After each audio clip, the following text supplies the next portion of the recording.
চলতি ২০২৪-২৫ অর্থবছরের মাঝপথে এসে হঠাৎ করে ৯ জানুয়ারি এক অধ্যাদেশের মাধ্যমে শতাধিক পণ্য ও সেবায় ভ্যাট ও শুল্ক বাড়ানো হয়। উচ্চ মূল্যস্ফীতির এই সময়ে হঠাৎ করে বিপুল সংখ্যক পণ্য ও সেবায় ভ্যাট বাড়ানোয় অন্তর্বর্তীকালীন সরকার ব্যাপক সমালোচনার মুখে পড়ে।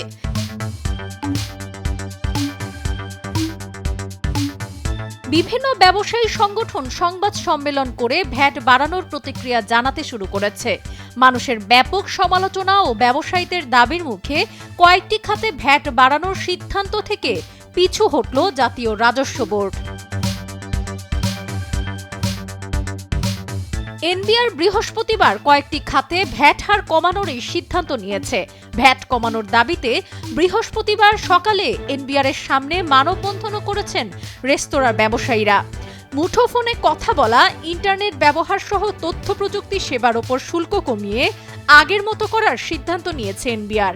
একইভাবে রেস্তোরাঁর খাবার বিল, পোশাক, মিষ্টি, নন এসি হোটেল সহ বেশ কিছু খাতের ভ্যাট হার কমানো হয়েছে।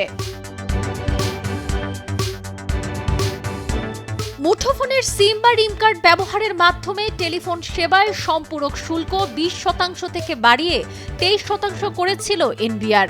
এখন তা কমিয়ে আগের মতো করার সিদ্ধান্ত নেওয়া হয়েছে।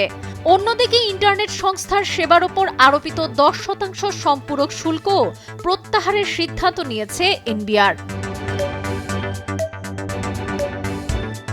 দেশের রেস্তোরাঁর খাবারের বিলের ওপর ভ্যাট বাড়ানোর সিদ্ধান্ত প্রত্যাহার হতে যাচ্ছে। তাতে রেস্তোরাঁয় নতুন করে আর ভ্যাট বাড়বে না।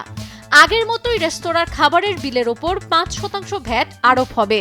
এর আগে ৯ জানুয়ারি রেস্তোরাঁর খাবারের বিলের ওপর ভ্যাটের হার ৫% থেকে বাড়িয়ে ১৫% করা হয়েছিল।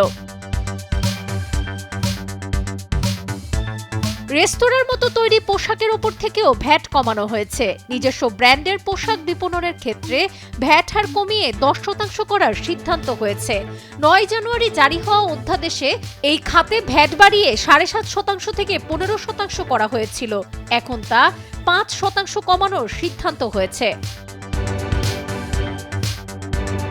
এছাড়া মিষ্টির দোকানেও ভ্যাট হার ১৫% থেকে কমিয়ে ১০% করার সিদ্ধান্ত নিয়েছে এনবিআর।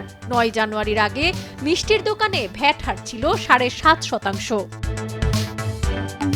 সাবরিনা কাজী, কালের কণ্ঠ।